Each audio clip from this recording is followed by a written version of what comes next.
Hi, everybody. Welcome to the first episode of Daylight with Greg Day, a program designed to shed light on all the issues that are affecting the city of Carlsbad and our surrounding communities. Why am I doing this on YouTube? Well, I've been trying to give you a lot of information about what's happening within our city, what's happening on the city council, and I've been trying to pack that into just small videos and having that on Instagram.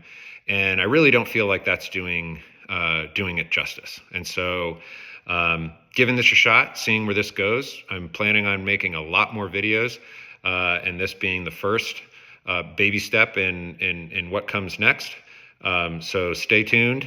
But my effort is to, like I said, shed daylight on all the issues that are going on, and so we'll see where this goes.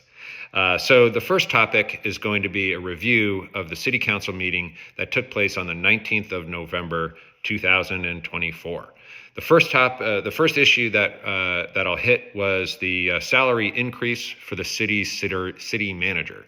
They voted to approve a 2.5% increase on the salary, and that is been interesting development as of today. The current city manager, Scott Chadwick, announced he is resigning and is going to become the president and CEO of San Diego Unified Port District. An FYI on that is that his new salary is now going to be $395,000. That is more than what the city manager would be paid if he stayed, but our city manager is extremely well paid. I believe the salary is around $380,000, and when you factor in all the benefits, you're looking at over $500,000. Another point of contention, though, with Scott Chadwick, and nothing about him personally, but he lives in Point Loma, and he still lives in Point Loma. And that was always a point of contention with him not living within the city's limits, or even closer to the city. So I don't know if that had anything to do. There was discussion about how far away. There's issues with the state requirements and stuff like that. But I don't know if that had anything to do with him leaving. I certainly can say I can't blame him for wanting to go for more money and closer to home. But moving on, the other issue, and this was a big one, was the airport. Long story short on this topic, I'm going to make another video to talk more about the airport, but what I am going to include in this video is the city reaffirmed that it has the final say in any airport expansion. That's unique to a city. Usually counties have that kind of control over airports. And I'm fine with that. I'm happy that the city is the one that gets the final say. We have the vested interest in what happens in our local area, and so I'm happy that we have the say at the local area. But I did say there's a lot more to talk about with the airport, so please check in with my other video as well. Okay, moving on to the topic of open space and the preservation of it was talked about.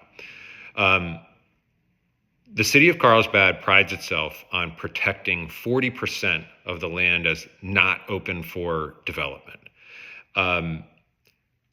What I want to talk about with this is we're at a difficult time because the state keeps mandating more and more low-income housing builds and is really forcing our hand when it comes to development.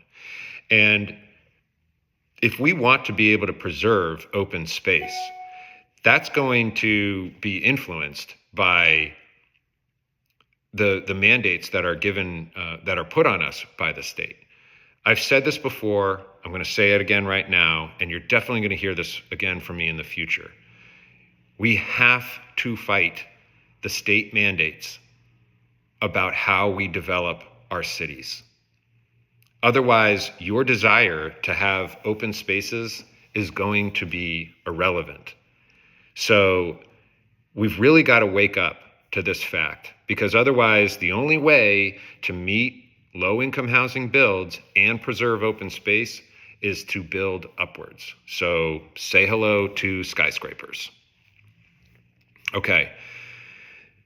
Next issue was solar power, and it was a solar power feasibility project. So the result was a 4-1 vote. Here's what they want to do. They've been wanting to build a solar project, a solar power array on our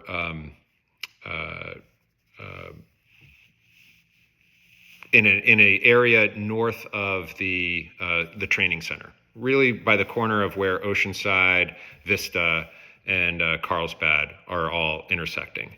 So this project has been in the works for a very long time, but there are problems now.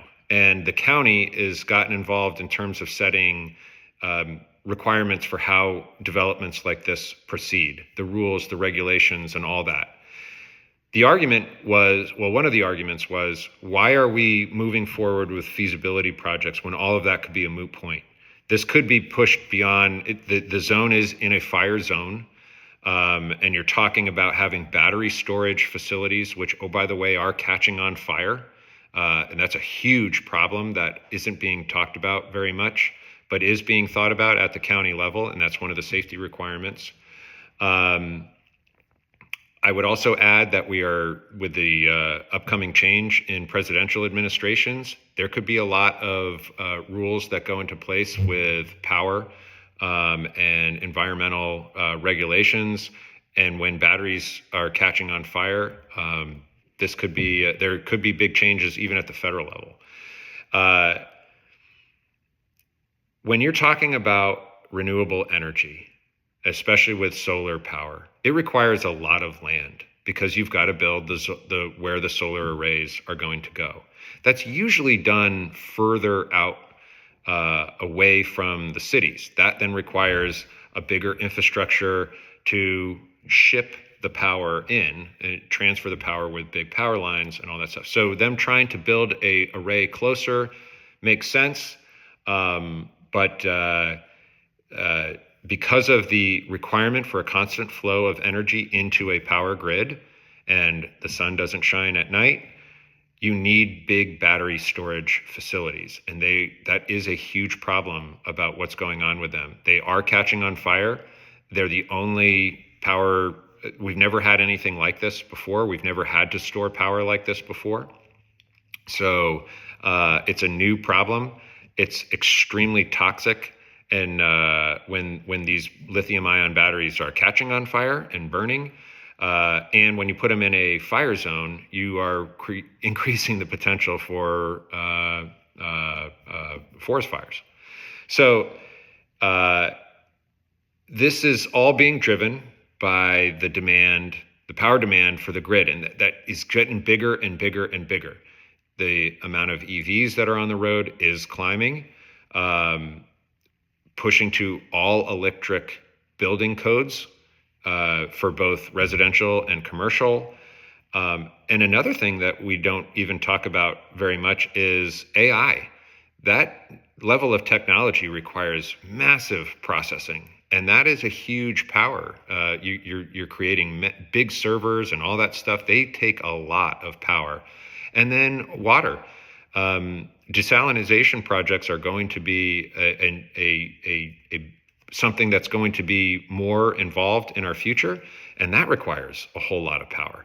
So I'm basically trying to say is that this is something I understand why they're driving.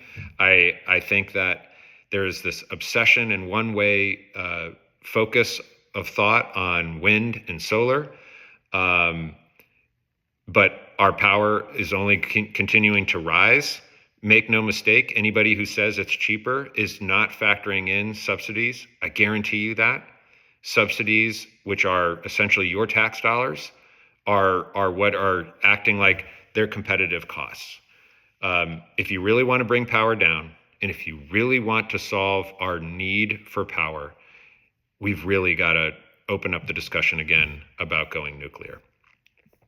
Okay, so to drop a nuclear bomb on the last point, this is going to be the first of many. Thank you for joining me for the first episode. Please check out my next episode, which is further information on the airport. And thanks for watching.